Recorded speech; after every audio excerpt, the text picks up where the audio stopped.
Why women are not given certain roles is because, okay, you're going to get pregnant, you're going to need maternity leave. Yeah. Yes, and someone mentioned what is it called, menstrual period, and all that. Crazy. That's the catch. Anyways, yeah. I get that, but so we see here that when more women are in power, yeah, that they actually make provisions for parental leave and that they make allowances for women, because I was of the opinion that I don't think that women should be denied anything or should be denied their rights for something that they can't control, for something that's absolutely natural. Yes, if it's natural, but if it's something you can control, of course they should hold them by the book and all that. There's one point that I'm going to list here before we go on a quick break, is the fact that evidence from developing countries around the world has shown that an increase in women in the political life of their countries often leads to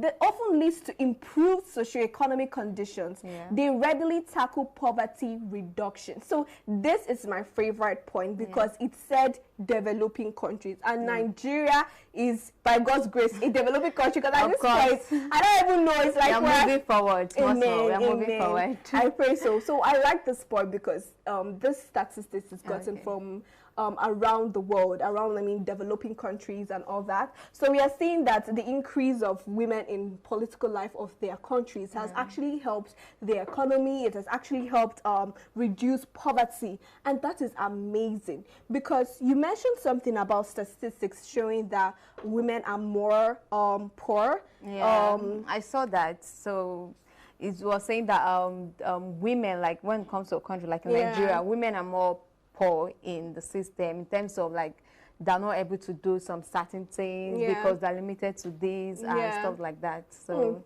okay, I think that definitely fits into this point, and I just wish Nigeria would see reasons with us. I stop viewing women and to the aspect like I you don't understand. Guess. So yes, I would love that this happens and this change. But we're going on a quick break, and when we come back, we'll be delving into more points. Don't go nowhere. Hello, this is my message to the Nigerian youths.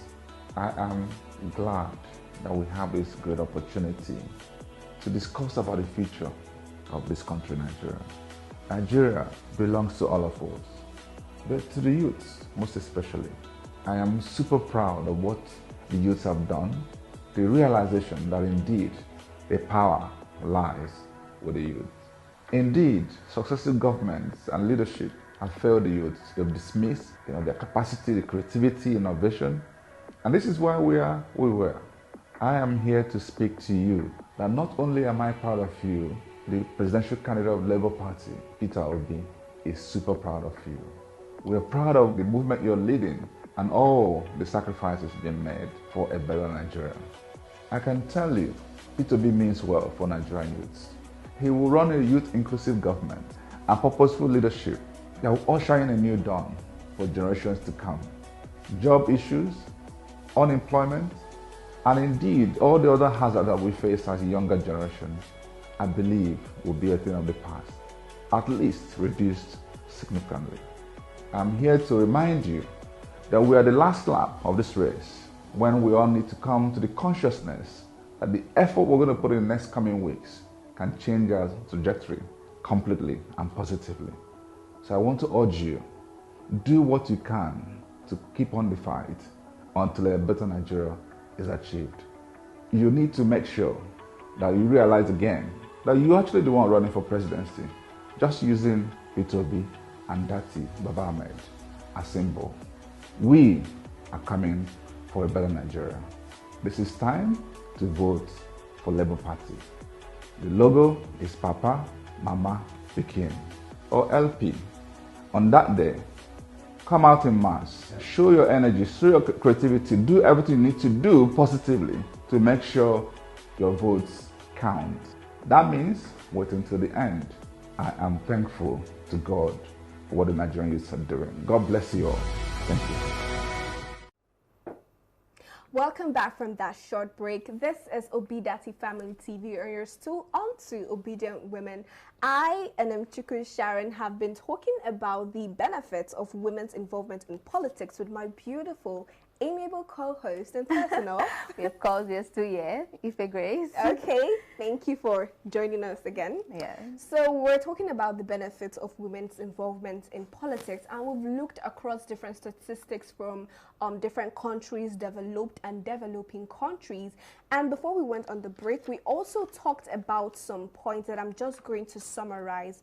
Okay, we talked about women's greater responsiveness to citizens' needs, increased cooperation across party lines. We saw that research indicated that whether a legislator is male or female, it has an effect on the kind of policies that they make. So I'm not just going to give you everything. I'm giving you a summary. So now we're going to go on to the next point. Now, it also says here that women members of parliament in Britain have informally worked together across party lines on issues that are important to society, e.g., employment law, equal pay, and violence against women. What do you have to say about that, Jessica? Yeah, Grace, Jessica is not here. Oh my God, I always have Jessica here, so it's a bit confusing. So sorry. It's fine. I believe that women should be given equal rights as well. A lot of people will be like, oh, men are the breadwinner. A lot of women out there are the breadwinners. So I believe that they should give in equal rights as well, in the sense that they tend to pay a guy higher, the same kind of job and the same kind of they'll pay the guy higher because he's a guy. So I think they should be given equal rights. That is quite unfair and painful, because when you look at it, it's the same job, like you said. You're doing the same thing, the same office, the same and then everything. I don't understand why gender should now be a deciding factor on how much paycheck I get. You understand? And it's quite saddening, because this is still the situation of things in some workplaces. Let's also point out that this doesn't happen everywhere. There are some workplaces you go to and the case is different. Yeah, it's so They don't do that.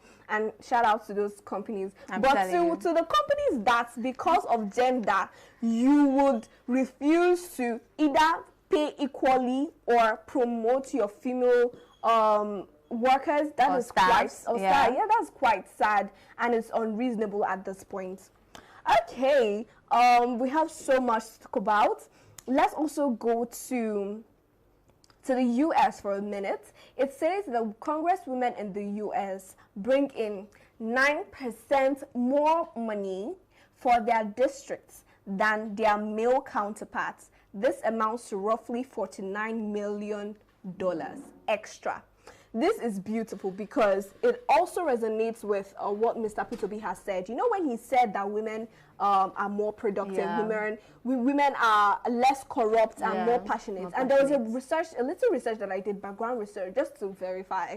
And a research conducted by Hive also stated that in the private sector, that women earn 10% more money than their male counterparts. Now, to also see this happening in the US is just showing that this is facts, and I'm liking it. I want people to see what women are actually bringing to the table. Because you see on social media, they ask you, what are women bringing to the table? What are I'll you bringing give to you the table? instance for what you just said now. My sister, when she works in the Fidelity Fashion in Asaba, like the owner is a private company. So the owner tends to employ more of ladies, women, because he sees them as more passionate, more down to earth, serious with unlike men. So I think this is where it falls into. I love that. So yeah, I believe, like, I give credit to them a lot for giving women the opportunity. And the platform. Shout out to you guys. Shout out. People that are doing amazing things. That's why we tend to say that, look, it's not everybody. We are not generalizing. There are people who actually know what they are doing, and there are people who are doing the right thing, and I absolutely applaud you people. And talking about bringing in more money, you know, this is crazy, because let's take it back a bit to our cultural background in Africa, in Nigeria here, where the local or family setting says that it is mandatory, or it is the man's job to bring. You know, there's a term in Igbo land that there's a title. They say it's Oriako. Yeah, so the ladies are just there to come and eat money. It's not as if we don't like opposed to that. Let's be clear. I can be your oracle any day, anytime. But you know, the words are changing. Yes. So yes, I see the man in the studio giving me one. I hear, but it's okay. But like, what I'm trying to say is that is the concept that we are used to. Yeah. So they don't see women as, they've not started seeing women as capable of doing more than just spending money. Yeah. We can actually, I love the statistics because it's showing that they can actually bring more. They can actually show you that they can do more. Let's talk a little about Mrs. Agnes Obi, that is Peter Obi's mom. Okay. And after she lost her husband and everything that happened during that period, it was a little bit rough. And you see what this woman did with the resources that she had and the things that she was able to achieve and accomplish. That is just one example. There are so many women out there who without their husbands or with their husbands are doing amazing things. Are doing best for themselves as an individual, not just individual. I'm telling you. Yeah, so I like the fact that statistics is there to back us up and to prove that as well. So thank you to everybody doing this research. People are doing us a whole lot of good. So we're going to move on to is it the second to the last point? This is going to be snappy. So you know how you mentioned that women prioritize education, health, and other key development indicators. That is so true. So now I'm going to use using data from 19 OECD countries that an increase in women legislators results in an increase in total educational expenditures. So we've seen this is from 19 OECD countries, and you can see that one of the reasons why women in Nigeria are actually very involved in this campaign for P2B and election is because we've seen how terrible, how bad education has deteriorated and how it's affecting the children, which is us.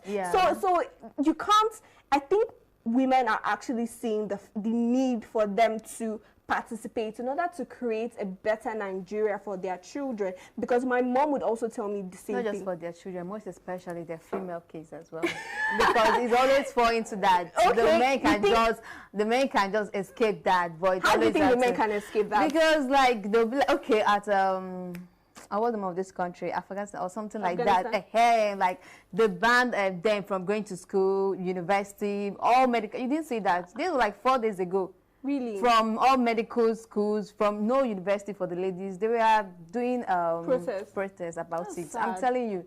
So it always has to fall down to female this. So I think it's crazy. It's really sad. It's really, really sad. This is crazy. I think I need to check that out. I need to really check that out because that is something else. All right. Okay, now we're going to look at okay, now this is where we mentioned how in a research that showed that West Bengal villages saw an investment in drinking water facilities. So I've mentioned this before, but I just wanted to bring our attention to this in a minute because you know, when Mr. P2B says that he enjoys working with women because, you know, they are more passionate about their job and everything. If you look at that passion, the passion comes from a place of them being natural caregivers. You understand? They are natural caregivers, and they tend to focus more or tend to concentrate more on critical infrastructures. And that is what making provision for drinking water facilities comes in, because men, let me not give you a specific, but some men in Nigeria would just focus mainly on, okay, let's just do this so that people can see. They don't, I'm not sure they do that out of a place of care. But women, when they're in that position, you see that they're making provision for needs, that things that people actually are in need of. So yes, I really love that about women. So this is where we're going to call this a wrap on the show. It's been an amazing time, really, and I wanted to cut this short because I know the next show is coming up. It is Go and Verify, so if you're not here, you are missing out. You better stick around for that. Okay, it's been an amazing time. Grace? Yes. You should get used to that. Yes, I'm definitely getting used to that. It's been such an amazing time. I've loved talking about these benefits and the things that women are bringing to the table. I'm proud of all these women. I want to be you guys when I grow up. I'm telling you, shout out to all the women out there doing great. You're doing great. I'm telling you. Okay, so don't forget to follow us on all our social media platforms. We are at Obidient Family TV across all platforms, and also follow me on my own social media handle. It's at Sharon Enemchuku. And what about you? My at Signor Empire on all social media platforms. Oh, Signor, I like that name. Yeah. Okay. All right, so we come your way tomorrow. Don't go nowhere, and bye.